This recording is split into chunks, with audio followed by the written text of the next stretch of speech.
Гісторыя брыгіцкага кляштара ў Берасце.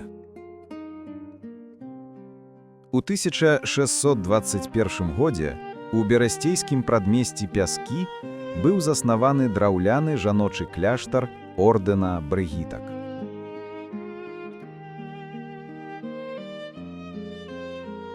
У 1750-х гадах на яго месцы асвяцілі велічны мураваны касцёл Дабравешчання Дзевы Марыі, сапраўдны шэдэвр архітэктуры ў стылі барокка.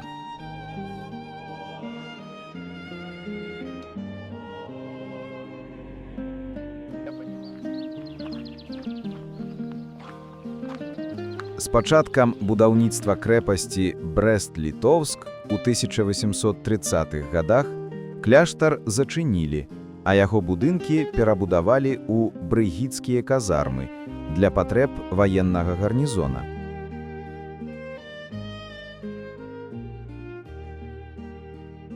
У 1860-х гадах былы кляштар ператварыўся ў сумна вядомую палітычную турму.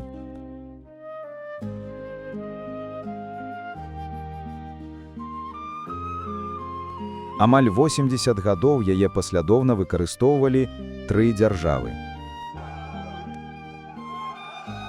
Падчас Другой сусветнай вайны комплекс быў моцна пашкоджаны ў выніку баявых дзеянняў у брэсцкай крэпасці. Канчаткова руіны ўзарвалі сапёры ў 1955 годзе, і помнік з трохвекавой гісторыяй быў цалкам страчаны.